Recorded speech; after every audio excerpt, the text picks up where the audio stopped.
안녕하세요. 오늘도 서연살롱을 찾아주셔서 감사합니다. 결혼 5년차 커리어 우먼이에요.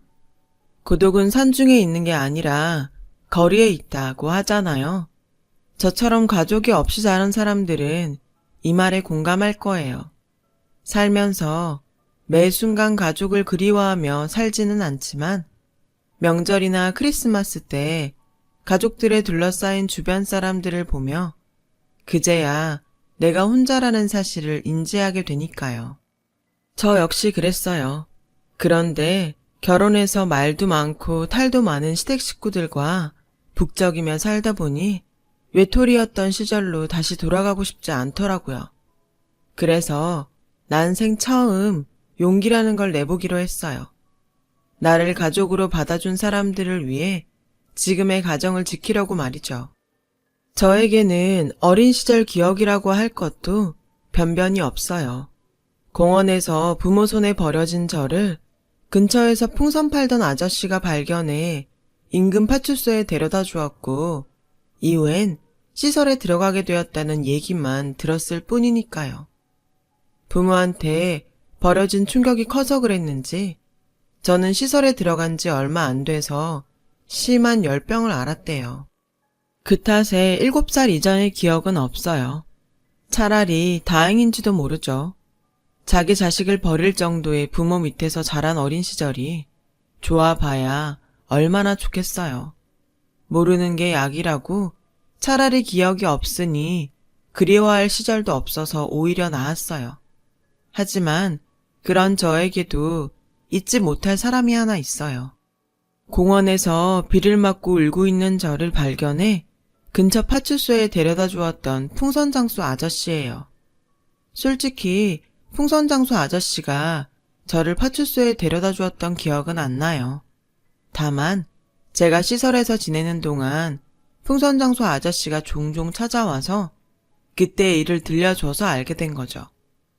니한테는 아픈 기억일란가 몰라도 그래도 알아야 하지 않겠냐? 운 좋으면 너그 부모를 찾을 단서를 찾을란가도 모르고 말이여. 너만한 자식을 기르는 입장으로다가 나아가 볼 적엔 너그 부모가 널 버린 것은 아닌 것 같아. 암만 너그 부모도 뭔가 사정이 있었겠지. 안 그냐? 그니께 좋게 생각하자.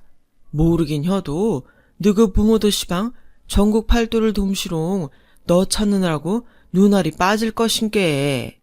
지 새끼 잃은 부모는 말이여 먹어도 먹는 것이 아니고 살아도 사는 것이 아닌 법이다. 근께 너도 포기하들 말고 뭐라도 자꾸 떠올려 봐야. 아저씨 말 알겠지?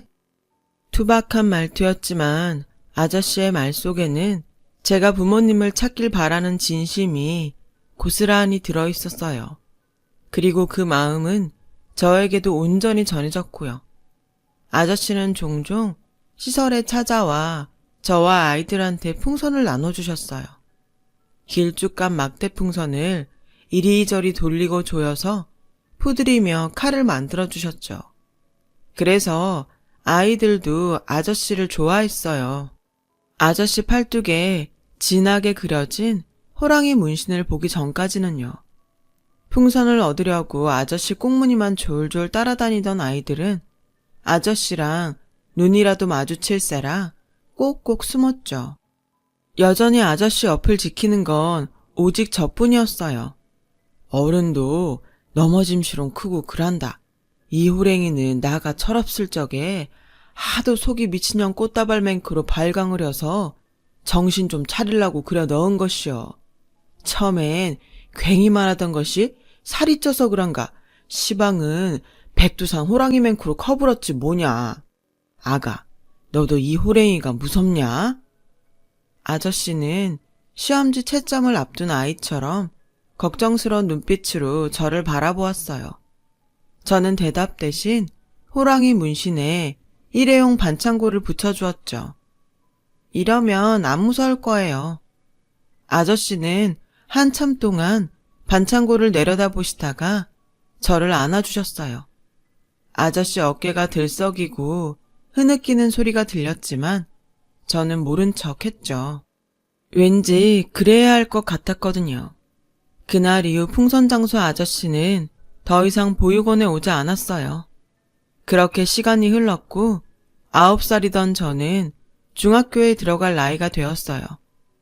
그 흔한 사진 한 장 같이 찍은 게 없어서 언제부턴가 아저씨 얼굴도 기억이 가물가물하더라고요.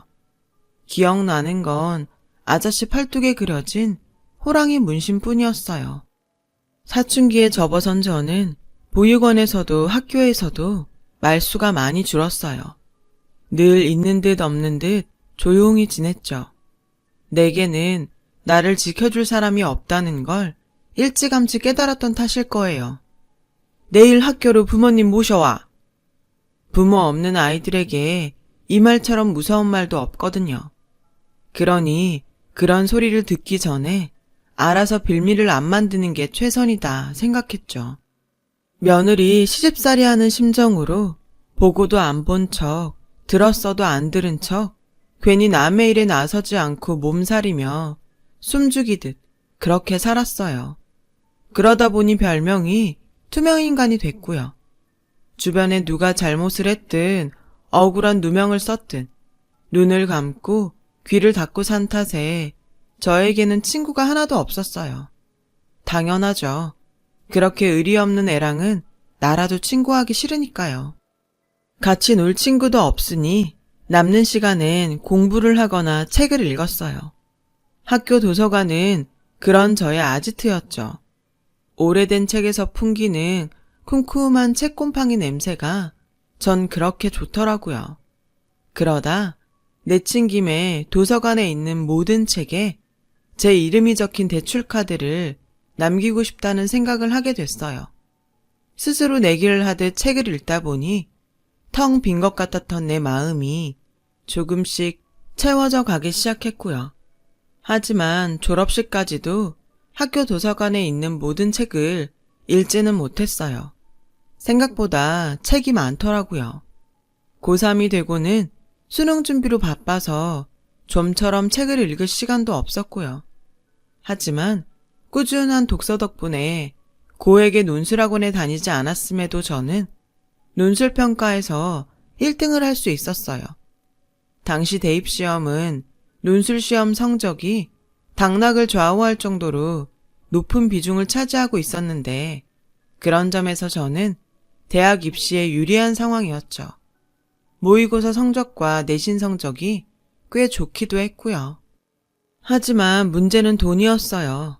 고등학교를 졸업하면 시설에서 나와야 하는데 정착금으로 받은 돈으로는 월세방 보증금도 감당이 안 됐거든요. 그런 상황에 대학 진학을 꿈꾼다는 건 말도 안 되는 거였죠. 그때는 정말 내게 부모가 없다는 게 피부에 와닿더라고요. 남들은 성적이 안 돼서 못 가는 대학을 좋은 성적을 받고도 못 가게 됐으니까요. 그땐 이따위 인생 될 대로 되라는 심정이었어요. 수능 시험을 마치고 남들은 논술 시험 준비를 하느라 한창 바쁜 그때 저는 자포자기한 심정으로 지내야 했죠. 그러던 어느 날이었어요. 원장님이 급히 저를 부르시더라고요. 아무래도 퇴소 문제 때문인 것 같아서 마음의 준비를 하고 원장실을 찾아갔죠. 그런데 뜻밖의 얘기를 하시지 뭐예요. 지영아, 너 대학 갈 수 있겠다. 널 후원하겠다는 분이 나섰어. 대학도 보내주시고 네가 원한다면 유학도 보내주시겠단다. 이게 꿈이냐 생시냐? 원장님은 당사자인 저보다도 더 신이 나서 어쩔 줄 몰라 하셨어요. 그러니까 논술시험 준비나 열심히 해. 이렇게 좋은 기회를 놓칠 수는 없지 않겠니? 원장실을 나올 때까지도 실감이 안 나더라고요. 그저 어리벙벙 하기만 했어요. 어린 시절 읽었던 키다리 아저씨라는 동화 속 주인공이 된 것 같았거든요. 그래서 저는 그날부터 본격적으로 논술 시험을 준비했어요. 학교 도서관에 틀어박혀 관련 서적을 읽으며 기출 문제도 풀어보고 국어 선생님께 첨삭 지도를 부탁드렸죠. 그리고 드디어 제가 지원한 대학에서 논술 시험을 무사히 치를 수 있었고 그 대학에 최종 합격할 수 있었어요. 내게는 허락되지 않은 줄 알았던 대학 생활을 하게 된 거예요. 입학에 맞춰 시설에서 제 짐을 챙겨서 대학 기숙사로 옮겼어요. 2인 1실 방이었는데 지금까지 시설에서 아이들과 함께 생활을 해온 탓에 저로서는 불편할 것도 없었죠. 오히려 시설도 좋고 강의동과 도서관도 가까워서 편하고 좋더라고요. 게다가 후원자분 덕분에 학비에 대한 걱정도 없이 넉넉한 용돈까지 받으며 살 수 있어서 그 어느 때보다 편했고요. 대학에서 학부를 졸업하고는 미국으로 유학도 떠날 수 있었어요. 그동안 학점 관리를 잘한 덕분에 저희 학교와 자매 결연을 맺은 미국 대학의 교환학생으로 가게 됐거든요. 출국을 앞둔 일주일간은 제가 자란 시설로 돌아가 보육원 아이들과 함께 시간을 보내기로 했어요. 저한테는 고향집 같은 곳이기도 했고 원장님께 물어볼 것도 있었거든요. 후원자를 만나고 싶다고? 네, 대학까지 보내주시는 것도 감사한데 유학까지 보내주신다니까 가만히 받고만 있을 수는 없어서요. 피 한 방울 안 섞인 저한테 그동안 너무도 많은 걸 지원해 주시기도 했고요. 만나 뵙고 감사 인사라도 드리고 싶어요. 그러자 원장님은 난처한 표정으로 그러시더라고요. 네 마음은 충분히 이해를 한다만 처음부터 널 후원하는 조건이 절대로 자신의 신원을 밝히지 않는 거였어. 아무래도 찾아뵙는 건 안 될 것 같구나. 아, 차라리 감사 편지를 쓰면 어떨까? 편지는 내가 직접 전해드릴 수 있거든. 그렇게 저는 후원자분께 감사 편지를 쓰게 됐고 얼마 뒤 유학길에 오르게 되었어요. 미국에 도착하고 얼마 뒤 원장님한테 편지는 잘 전했다고 연락이 왔어요. 편지를 받은 후원자분께서 제게 몸 건강히 공부 잘 마치고 돌아오라는 말을 전해달라고 하셨다더군요. 그렇게 얼굴도 모르는 분의 후원 덕분에 저는 4년간의 유학 생활을 무사히 마칠 수 있었어요. 그리고 한국에 들어와서는 곧바로 취업 전쟁에 뛰어들었죠. 미국에 있는 동안 이름 있는 기업에서 인턴 생활을 경험했던 터라 내심 합격할 자신도 있었어요. 가고 싶은 회사를 골라 총 5군데의 입사원서를 넣었는데 저는 그중 3군데에서 서류 심사에 합격해 최종 면접을 보게 되었어요. 압박 면접이 꽤 살벌하게 진행된 탓에 합격자 발표를 앞두고는 왠지 자신이 없어지더라고요. 지원자들이 다들 학벌도 좋고 스펙도 좋아서 많이 주눅이 들었거든요. 불안한 마음이 현실이 되었는지 저는 첫 회사에서 불합격 통보를 받았어요. 불안하긴 했지만 막상 떨어졌다는 문자를 받으니 겁이 나더라고요. 남은 2개 역시 불합격이면 어쩌나 걱정도 됐고요. 그런 저에게 원장님은 아직 끝난 게 아니니 실망하지 말라고 다독여 주셨지만 이러다가 다 떨어지면 어쩌나 걱정도 되고 기껏 유학까지 보내주신 후원자분께 죄송해서 미치겠더라고요. 하지만 다행히 2번째 회사와 3번째 회사 모두 합격을 했고 그 중에 더 좋은 곳으로 골라서 갈 수 있었어요. 합격 통보를 받고 나니 이제야 비로소 숨을 좀 쉴 수 있겠더라고요. 사실 겉으로 표현은 안 했지만 그동안 혼자서 끙끙 앓고 있었거든요. 취업이 인생의 전부는 아니지만 그래도 제 인생에서 큰 부분을 차지하는 것도 사실이니까요. 그렇게 저는 27 끝자락에 비로소 홀로서기를 할 수 있었어요. 그리고 첫 출근에 앞서 후원자분께 2번째 편지를 썼죠. 덕분에 좋은 환경에서 공부할 수 있었고 좋은 회사에도 취직할 수 있었다고요. 허락하신다면 이번만큼은 직접 만나서 감사 인사를 드리고 싶다고 말이죠. 하지만 이번에도 후원자분께서는 원장님을 통해 거절을 하셨어요. 사회에 첫 발을 내딛었으니 이제는 스스로 살아갈 힘을 기르라는 말씀과 함께요. 그렇게 저는 2번째 거절을 당했고 이후에는 편지를 쓰지도 만나고 싶다고 조르지도 않았어요. 대신 감사한 마음을 가슴에 담고 언젠가 나와 같은 처지의 아이에게 도움을 주어야겠다고 다짐을 했죠. 그게 후원자분께 은혜를 갚는 일이라고 생각했거든요. 이후 회사에 첫 출근을 하게 된 저는 정말 눈코 뜰 새 없이 바쁘게 지냈어요. 모든 신입사원들이 다 그렇듯 학교에서 배운 것과는 전혀 다른 업무 형태에 매 순간 멘붕이 왔고 더불어 회사에 적응하느라 전력을 다해야 했거든요. 그렇게 3년을 보낸 저는 드디어 대리로 승진하게 되었어요. 그러던 어느 날이었죠. 원장님이 회사로 찾아오셨더라고요. 마침 점심시간대라 근처 식당에서 점심을 대접해드리는데 글쎄 뜬금없이 선을 보라고 하지 않겠어요? 선을 보라고요? 저는 아직 결혼 생각이 없는데요. 당장 결혼하려는 게 아니야. 좋은 자리라서 아까워 그러는 거지. 만나보고 싫으면 거절해도 돼. 그동안 공부도 하고 일하느라 연애도 한번 못 해봤잖니. 딱히 결혼할 마음은 없었지만 원장님이 주선하는 자리라서 마냥 거절을 할 수도 없더라고요. 그래서 내키지는 않았지만 약속 장소로 선을 보러 나갔어요. 창가 자리에 앉아있던 남자는 제가 들어서자 얼른 자리에서 일어나더군요. 한눈에 봐도 선 보러 나온 사람 같았어요. 그저 얼굴만 비춘다 생각하고 나간 저와는 달리 남자는 꽤 진지한 자세였어요. 여자를 대하는 게 능숙한 건 아니었지만 상대를 섬세하게 배려하는 느낌이었죠. 사람을 참 편하게 해주더라고요.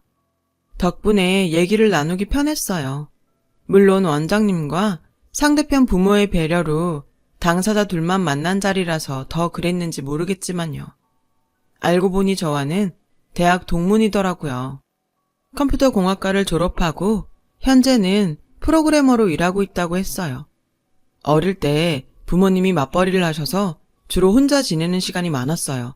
그래서 컴퓨터를 끼고 살았죠. 빈집에서 친구랑 노는 것처럼요. 아버지께선 도대체 커서 뭐가 되려고 그러냐고 많이 혼내셨는데 덕분에 이렇게 진로도 찾고 돈도 벌고 살아요. 지영 씨는 뭐 좋아해요? 책 읽는 거요. 제가 친구가 없거든요. 어릴 때부터 혼자 도서관에서 책 읽는 게 제일 편하고 좋았어요. 그게 습관처럼 돼서 지금도 쉬는 날엔 집 근처 공공도서관을 찾곤 하고요. 그럼 이제부터는 우리 둘이 만나서 놀면 되겠네요. 컴퓨터랑 책 대신 우리끼리 친구예요. 맞선 남의 느닷없는 제안에 머뭇거리긴 했지만 싫지 않더라고요. 30이 넘어서야 친구를 사귀게 되다니 기분이 묘했죠. 그 주 토요일 그렇게 우리는 자연스러운 애프터 만남을 가졌어요. 결혼을 전제로 상대를 탐색하려고 만나는 게 아니라 놀려고 만나는 거라 생각하니 왠지 마음도 가볍고 설렜죠. 우린 편한 차림으로 문래동 예술촌에 들러 폐공장에서 하는 미디어 아트 전시를 봤어요. 기억이라는 제목으로 열린 그 전시는 예술과 기술이 접목된 작품들로 꽤 다양한 방식으로 인간의 보편적 감성과 추억을 표현하고 있었어요. 그중 제 눈을 사로잡은 건 풍선이었죠. 풍선을 놓친 아이가 하늘로 올라가는 빨간 풍선을 향해 손을 뻗고 있었어요. 까치발까지 하곤 간절하게 손을 뻗어보지만 결국 풍선은 저 멀리 날아가 버리고 말았죠. 구름 위에는 아이들이 놓친 풍선들이 색색가지로 쌓여 있었어요. 그 풍선들이 하나씩 터지면서 오래전 골목길과 학교 운동장, 딱지와 인형에 대한 추억이 담긴 영상이 펼쳐졌어요. 별것 아닌 그 영상 앞에서 저는 한참을 서 있었어요. 사라진 줄 알았던 7살 이전의 기억이 부분 떠올랐거든요. 엄마, 아빠, 그리고 우리 집의 모습이요. 저는 아빠 손을 잡고 병원에 입원해 있는 엄마를 찾아가곤 했어요. 산소호흡기에 의지해 간신히 숨을 쉬던 엄마는 결국 돌아가셨고 아빠와 저는 장례식장에 놓인 엄마 영정 앞에서 울고 있었어요. 제가 아빠와 헤어진 그날은 엄마가 죽고 처음 맞는 어린이날이었죠. 술에 취해 쓰러져 있는 아빠를 흔들어 제가 놀이동산에 가자고 졸랐어요. 아빠는 그런 저를 휑한 눈으로 바라보다 제 손을 잡고 집을 나섰죠. 하지만 아빠와 제가 간 곳은 놀이동산이 아닌 한강공원이었어요.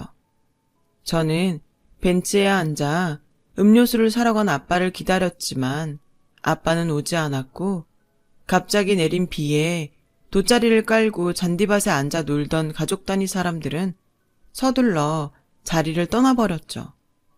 유일하게 남은 건 저와 풍선장수 아저씨 둘 뿐이었어요. 제게 손을 내밀던 풍선장수 아저씨의 커다란 손이 제 마지막 기억이에요. 생각지 못한 순간에 느닷없이 떠오른 기억에 전 숨도 쉬기 힘들 정도로 감정이 격해졌고 토해내듯 울음을 쏟았어요. 순간 관람객들의 시선이 제게 쏟아졌고 맞선남은 겉옷을 벗어 제 얼굴을 감싸곤 가만히 안아주더군요. 저는 그렇게 안긴 채 한참을 울었어요. 그날 맞선남의 차를 타고 저희 집까지 오는 내내 그는 제게 아무것도 묻지 않았어요. 먼저 입을 연 건 저였죠. 아까는 미안했어요. 갑자기 어린 시절 기억이 떠오르는 바람에 감정이 격해졌나 봐요. 저 때문에 많이 곤란했죠? 아니요. 오히려 다행이라고 생각했어요. 저라도 옆에 있어서. 그 순간 맞선남의 그 말이 그 어떤 위로보다 따뜻하게 느껴졌어요. 처음으로 나 아닌 누군가에게 기대고 싶다는 생각을 하게 되었죠. 그래서 가슴에 꽁꽁 싸매고 있던 제 과거와 지금까지 살아온 얘기들을 모두 털어놓았어요. 이런 나여도 괜찮냐는 식이기도 했지만 사실은 이런 나를 좀 품어달라는 간절한 부탁이기도 했죠. 그날 헤어진 이후 며칠간 맞선남에게선 연락이 오지 않았어요. 수요일쯤 되자 후회가 되더라고요. 내가 분위기에 휩쓸려 괜한 짓을 해서 웃음꼴이 됐다고 자책도 했고요. 그런데 다음 날 퇴근을 하는데 회사 앞에 맞선남이 서 있더라고요. 그를 보자 창피하기도 하고 야속한 마음도 들어서 냉랭하게 대했어요. 그랬더니 그 사람이 그러는 거예요. 나 아무래도 결혼하게 될 것 같아요. 그 얘기하려고 왔어요. 그 말에 순간 열이 확 올랐지만 어차피 이렇게 된 거 쪽팔리게 끝내진 말자는 생각에 아무렇지 않은 척 말했죠. 그래요? 잘 됐네요. 근데 축하한다는 말까지는 못하겠어요. 그럼 안녕히 가세요. 싸늘하게 말하고는 막 돌아서려는데 맞선남이 제 손목을 잡더라고요. 누구랑 결혼할 건지 안 물어봐요? 아, 이러면 좀 곤란한데. 나 지금 그쪽한테 프로포즈하고 있거든요. 지영씨, 나랑 결혼해요. 그 순간 헛웃음이 났어요. 어설픈 이 남자의 프로포즈도 웃겼고 이 정도 반전도 감당할 여유가 없는 저의 가난한 마음이 가여워서였죠. 그럼에도 불구하고 안심이 되더라고요. 그 남자를 째려보다가 못 이기는 척 프로포즈는 마음에 안 들지만 좋아요. 우리 결혼해요. 승낙을 해버렸어요. 만난 지 딱 3번 만의 일이었죠. 우리는 사귀기도 전에 결혼을 결정하곤 그제야 연애를 시작했어요. 순서는 뒤바뀌었지만 연애를 하는 동안 내 결정이 틀리지 않았다는 확신은 점점 강해졌죠. 그런데 얘랑의 집을 방문하고는 솔직히 그 마음이 살짝 흔들리긴 했어요. 자식은 부모의 거울이라는데 아버님이 얘랑과는 달라도 너무 달랐거든요. 김치 사업을 하신다는 아버님은 딱 봐도 사장님 포스였어요. 문제는 회사에서만 그러시는 게 아니라 집에서도 군림하려 드신다는 거였죠. 얘랑의 집은 아버님 왕국 수준이었어요. 아버님의 말에 따라 얘랑과 어머님은 일사불란하게 움직였고 아버님 밑에서 일하는 남편의 외삼촌도 마찬가지였죠. 아버님 말 한마디에 온 집안 식구들이 벌벌 떨 정도였어요. 아버님 눈 밖에 나는 순간 끝인 거였죠. 우리 결혼에 대한 결정 역시 온전히 아버님의 허락에 달려 있었고요. 그래, 결혼하면 일은 어떡할 거냐? 계속 할 거냐? 아니면 살림을 할 거냐? 그러자 어머님이 끼어드셨어요. 여자가 결혼을 했으면 살림을 해야지. 30이면 서둘러 애를 낳아도 남들보다 처지는데 일은 무슨? 그 순간 아버님이 버럭 소리치셨어요. 어디서 감히 끼어들어? 내가 지금 당신 헛소리 듣겠다고 이러는 거야? 어디서 건방지게. 잔말 말고 입 다물고 가서 상이나 차려. 아가, 네가 직접 대답해봐라. 일은 어떻게 할 거냐? 순식간에 살벌해진 분위기 속에서 예랑과 어머님은 제 입만 쳐다봤어요. 제 대답에 따라 이 결혼이 성사되느냐 마느냐가 걸려 있었으니까요. 사실 저는 일을 계속하고 싶었어요.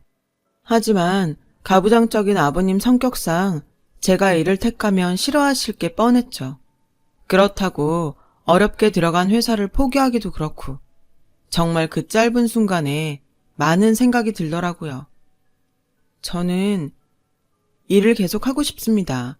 지금까지 남의 도움으로 살았어요. 이제야 제 손으로 밥벌이를 하고 살게 되었는데 또다시 남편 그늘에서 남편 도움으로 살고 싶지는 않아요. 그러기에는 그동안 들인 시간과 노력이 너무 아깝기도 하고요. 제 대답이 마음에 안 드실지는 모르지만 그렇다고 거짓말을 할 수는 없어요. 죄송합니다. 제 대답에 아버님은 입을 꾹 다문 채 저를 노려보셨어요. 그리고는 일순간 환하게 웃으며 그러셨죠. 합격! 당연히 이를 택해야지. 그동안 들인 돈이 얼마냐? 얘기 들어보니 유학도 갔다 왔다는데 돈이 한두 푼 들었겠냐? 그리고 여자건 남자건 능력이 되면 누구나 사회의 일꾼으로 제 몫을 다 하고 살아야지. 그렇고 말고 네 대답이 내 마음에 쏙 든다. 당장 결혼해. 시원하게 결제 서류에 도장을 받은 기분이었어요. 하지만 어머님은 못마땅한 눈치였어요. 그렇다고 아버님 앞에서 싫은 내색도 못 하시더라고요. 그날 아버님의 결혼 결정으로 우리는 바로 준비에 들어갔어요. 선본 지 반년도 안 된 시점이었죠. 하루는 어머님이 저를 집으로 불러 예단과 혼수 목록을 주시더군요. 다른 집들 같으면 친정 엄마가 보시고 준비를 해주시겠지만 그럴 엄마가 없는 저는 난감하기만 했어요. 게다가 목록에 적힌 물품들이 제가 준비할 수 있는 수준의 것이 아니라서 막막하기도 했고요. 이런 일에 예랑을 끌어들이는 것도 미안해서 혼자 끙끙 앓고 있는데 며칠 뒤 아버님께서 집으로 호출을 하시더라고요. 나는 그 전통혼례가 마음에 들더구나. 결혼식장에서 공산품 찍어내듯이 하는 결혼식보다는 확실히 그쪽이 나아. 괜히 평소에 얼굴 한번 안 보고 사는 사돈의 팔촌까지 줄줄이 불러서 축의금 장사하는 것보다 조촐하게 식구들끼리 혼례도 올리고 구경꾼들한테 밥 한 끼 대접하는 게 좋지 않겠냐 이거지. 어차피 식장에 들어갈 때 손잡아줄 아빠도 없고 부를 친구나 친척도 없는 저로서는 구미가 당기는 제안이었어요. 하지만 어머님 생각은 달랐죠. 아버님한테 혼날까봐 대놓고 말은 안 하셨지만 조용히 꿍시렁대셨거든요. 그간 뿌린 축의금이 얼만데 그걸 포기해? 속 터져. 그러자 아버님이 한 소리 하셨죠. 다 들린다. 속갯말은 속으로만 해. 저는 어머님 눈치가 보여서 바로 대답을 할 수 없었어요. 그러자 보다 못한 예랑이 끼어들었죠. 결혼식은 저희 둘이 상의를 해볼게요. 그보다 혼수랑 예단은 꼭 해야 하나요? 가능하면 생략하고 까지 말하는데 아버님이 예랑의 말을 뚝 끊으셨어요. 내 얘기도 안 끝났는데 어디서 건방지게 끼어들어? 입 안 다물어? 아가, 그 예단이랑 혼수 말이다. 난 그런 거 필요 없다. 하지 마라. 부모가 딸 자식 맞아들이면서 그런 거 받는 건 말도 안 되는 짓이고 네가 그런 거 바리바리 싸들고 올 정도로 내 아들이 대단한 놈도 아니다. 따지고 보면 이 결혼은 네가 믿지는 장사나 진배 없으니까 네 몸만 오는 걸로 얘기 끝내자. 그럼 이상? 아버님의 깔끔한 정리로 어머님의 A4 2장짜리 예단과 혼수 목록은 한순간에 폐기 처분이 돼버렸어요. 그러자 어머님은 이번만큼은 절대로 못 참는다시며 눈을 치켜뜨셨죠. 나요, 이렇게는 결혼 못 시켜요. 남들은 며느리 드릴 때 명품 백도 받고 모피코트도 받는다는데 내가 뭐가 부족해서 빈손으로 며느리를 드려요. 나 25에 제추자리로 들어와서 이날 이때까지 재훈이 4배 아파 낳은 자식처럼 키우면서 당신한테 뭐 하나 바란 적 없어요. 하지만 이번만큼은 안 되겠네요. 나도 남들처럼 시어머니 대접 톡톡히 받고 며느리 드릴 거예요. 그러니까 당신도 아무 말 마세요. 이 여편 내가 실성을 했나? 어디서 눈을 치켜뜨고 바라기야? 그리고 자식 키운 대접을 받으려거든 재훈이 저놈한테 받을 일이지? 왜 엄한 며느리한테 받겠다고 난리야? 한 번만 더 그딴 소리 해봐. 짐 싸서 친정으로 보내버릴 테니까. 이놈의 막장 드라마만 주구장창 보더니 어디서 막장 시어미 노릇이야? 분명히 말했으니까 앞으로 이 얘긴 끝! 결국 어머님은 아버님의 기세에 눌려 더 이상 아무 말도 하지 못하셨어요. 그 후로도 분가 문제도 아버님의 일방적인 결정에 따라 정해졌죠. 그런데 시간이 지날수록 진정한 승자는 아버님이 아닌 저일지 모른다는 생각이 들더라고요. 전통혼례도 따지고 보면 고아인 저에겐 치부를 드러내지 않는 결혼식이었고 예단이며 혼수 문제도 어쨌든 저한테는 최상의 결과였으니까요. 게다가 아버님의 독단에 따라 결정된 분가 문제도 저한테는 땡큐였고요. 그제야 알겠더라고요. 지금까지 아버님은 아버님의 방식대로 제 처지를 고려해 주셨다는 걸요. 과정은 과격했지만 저를 아껴주시는 아버님의 마음은 온전히 제게 닿았어요. 물론 어머님의 분노도 동반됐지만요. 아버님 뜻에 따라 전통 혼례를 올리고 제 직장 근처에 신혼집도 차렸어요. 신혼 초반엔 툭하면 찾아와 잔소리를 하시던 시어머니도 아버님의 불호령이 떨어진 뒤 발길을 끊으셔서 우리 부부는 둘만의 오붓한 신혼을 즐길 수 있었죠.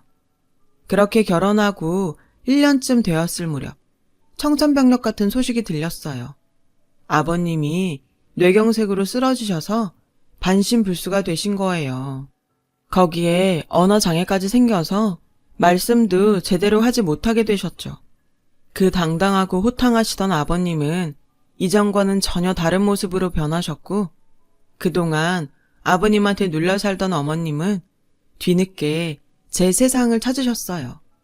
아버님을 대신해 회사를 운영하신다고 살림도 팽개치시고 출근을 하셨고 주말에는 친구분들과 골프를 치러 다니시느라 집을 비우셨죠. 아버님의 병수발은 평일엔 간병인의 도움을 받았고 주말에는 남편과 제가 도맡아야 했어요. 저를 통해 아버님 소식을 들은 원장님은 한 걸음에 달려오셨어요. 아휴, 강 사장님, 이게 무슨 일입니까? 어쩌다 이런 모습이 되셨어요? 원장님은 아버님 손을 잡고 울먹였어요.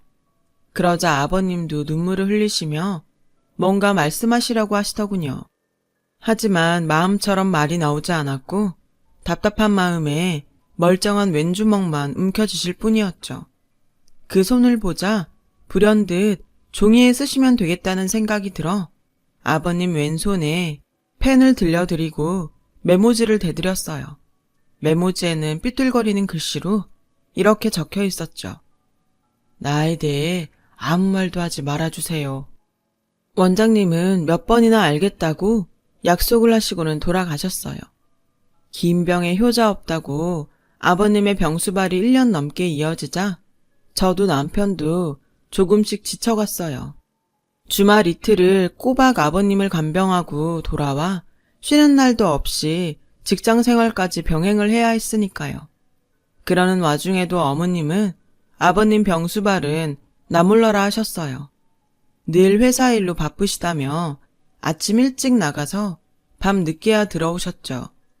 간병인 아주머니 말에 따르면 종종 외박을 하는 것 같다고도 했고요. 저는 이렇게는 안 되겠다 싶어서 회사에 반차를 내고 아버님 회사로 어머님을 만나러 갔어요. 아버님이 계시는 집에서는 말하기는 곤란했으니까요. 그런데 어머님이 안 계시더라고요. 출발 전에 어머님께 전화했을 때 어머님이 회사라고 하셨거든요. 주문량이 많아서 자리를 뜰 수 없다고요. 하지만 제가 둘러본 김치 공장은 전체 라인의 절반 이상이 멈춰 있었고 직원도 너댓 명밖에는 없었어요. 그래서 공장장님께 공장 상황을 물었죠.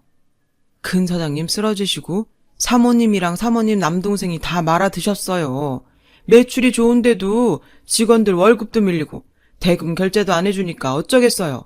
직원도 다 나가고 배추 대주던 농가도 다 떨어져 나가고 꼴랑 요 사람들만 남아서 쇼핑몰 주문만 받고 있는데 그나마도 얼마 못 갈 거예요.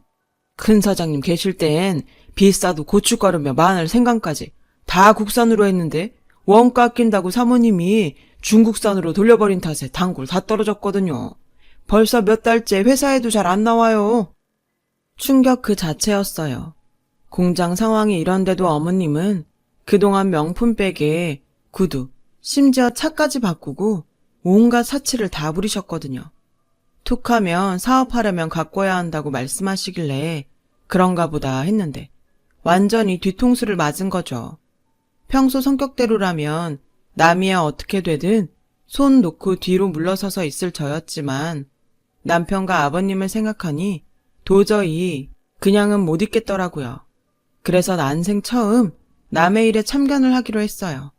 일단 남편한테 김치공장 상황을 전하고 어머님한테는 아무 내색도 안 한 채 업체에 연락해 어머님의 뒷조사를 의뢰했어요. 그 주 주말에 저 혼자 시댁에 찾아가 아버님 간병을 하는데 생각지 못한 문제가 생겼지 뭐예요. 일요일이라 아버님 목욕을 시켜드려야 하는데 남편이 김치공장 일로 못 와서 제가 직접 아버님을 씻겨드려야 하는 상황이 된 거예요. 이런 일은 처음이라 난감하더라고요. 그건 아버님도 마찬가지셨죠. 아버님은 한사코 안 씻겠다고 하셨지만 밤에 진땀을 많이 흘리셔서 그럴 수가 없는 상황이었어요. 결국 물수건으로 중요 부위를 제외한 다른 곳만 제가 닦아드리는 걸로 협의를 하고 아버님 상의를 벗겨드렸어요. 그런데 아버님 오른팔에 낯익은 문신이 있지 뭐예요?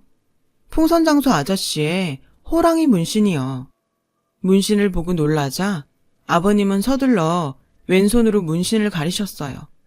그리곤 당황하신 듯 웅얼거리셨죠. 잘 알아들을 수는 없었지만 분명 시방, 거시기라고 하신 것 같았어요. 저는 그 길로 원장님께 전화를 걸어 혹시 아버님이 풍선장소 아저씨냐고 물었어요. 원장님은 어떻게 알았냐고 오히려 되물으시더군요. 그리고는 다 알려진 마당에 뭘 더 감추겠냐면서 그동안 저를 후원해준 분이 아버님이라고 했어요. 강 사장님이 비밀로 해달라고 하셨지만 그러다 그냥 돌아가시면 너도 가슴에 맺힐 거 아니니 너를 며느리 삼아 딸처럼 데리고 살고 싶으시다고 하도 부탁하셔서 선자리도 마련했는데 다행히 일이 잘 돼서 얼마나 좋아하시던지. 근데 그 얘긴 누구한테 들은 거니? 풍선장수 얘긴 강 사장님이랑 나밖에 모르는 일인데 네 남편이랑 시어머니도 몰라. 그 말을 듣자 가슴 깊은 곳에서부터 뜨거운 무언가가 번져 올랐어요. 그 길로 아버님 방으로 달려가 아버님을 끌어안고 엉엉 울었죠. 왜 진작 말 안 했어요? 내가 그동안 아저씨를 얼마나 그리워했는지 알아요? 그렇게 기다려도 안 와서 아저씨도 날 버린 줄 알고 무서웠다고요. 나 몰래 후원해 줄 게 아니라 차라리 나 보러 와주지 그랬어요. 난 그거면 됐는데, 그걸로 충분했는데. 미안해요, 아저씨. 내가 아저씨를 알아보지 못해서 정말 미안해요. 아버님은 불편한 몸으로 제 머리를 쓰다듬어 주시며 눈물을 흘리셨어요. 오래전 저를 안아주시던 아저씨의 따뜻한 품 그대로였어요. 그리고 며칠 뒤 업체에서 연락이 왔어요. 어머님이 그동안 아버님 명의로 된 땅이며 은행 잔고, 회사 수입을 열심히도 친정으로 빼돌리고 있었더라고요. 게다가 현재 운전기사라 딴 살림까지 차리고 계셨고요. 남편과 함께 변호사를 찾아가 소송을 의뢰하고 공장장님을 만나 공장을 어떻게 정리해야 할지 상의했어요. 공장장님은 저희가 공장을 운영할 생각이 없다면 자신이 한번 해보겠다고 하시더라고요. 당장 공장을 인수할 돈은 없으니 대신 공장 임대료로 매달 월세를 내겠다고요. 저희로서는 그게 최선인 것 같아서 그렇게 하기로 했어요. 그리고 얼마 뒤 어머님이 솥장을 들고 저희 집으로 찾아오셨더라고요. 내언남이랑 사는 오피스텔로 솥장이 전달된 모양이었어요. 어머님은 다짜고짜 제 머리채를 잡으며 고래고래 소리를 치셨어요. 하다하다? 시애미를 법정에 세워? 어디서 이런 게 들어와선 사람을 엿먹이고 지랄이야. 부모 없이 자란 고아년 주제에 감히 네가 나한테 이러고도 무사할 것 같아? 너 뒤봐주시던 시아버지도 뒷방 늙은이 된 마당에 누가 네 편 들어준다고 까불어. 저는 어머님 머리채를 잡으며 말했어요. 왜? 내 편이 없을까봐 걱정이세요? 고양이 쥐 생각해주고 있네요. 근데 어쩌죠? 난 남편도 있고 시아버지도 있고 이젠 법도 내 편일 텐데 어머님한테 누가 있을까요? 어머님 내었나? 돈 몇 푼 쥐어주니까 어머님이 아버님 재산 빼돌린 거 녹취까지 해주던데 그런 남자가 퍽이나 당신 편 들어주겠다. 그러게 어지간히 해드셨어야지. 적어도 아픈 남편 버려두고 딴 살림은 차리지 말았어야지.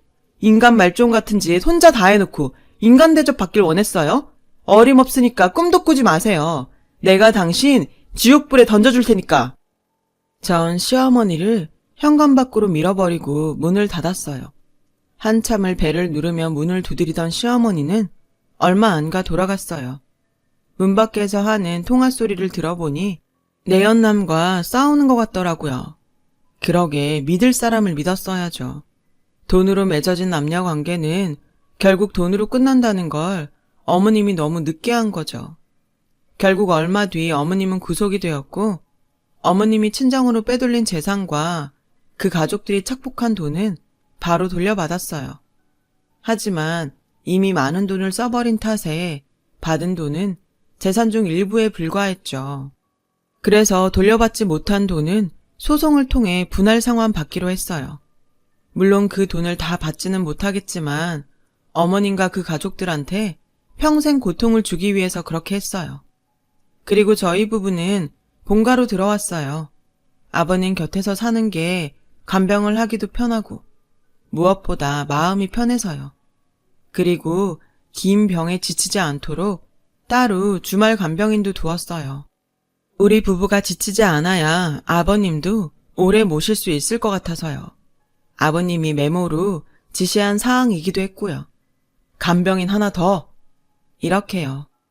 만나게 될 인연은 언제고 다시 만나게 된다는 말처럼 풍선장소 아저씨와 저는 이제 시아버지와 며느리로 살고 있어요. 아저씨가 오랜 시간 동안 제 뒤에서 저를 지켜주신 것처럼 이제는 제가 아저씨를 지켜드리려고 해요. 지금까지 저의 긴 사연 들어주셔서 감사드려요. 여러분, 사연 댓글에 응원과 현명한 조언 부탁드려요. 좋아요와 구독은 저에게 큰 힘이 됩니다. 오늘도 좋은 일 가득하세요.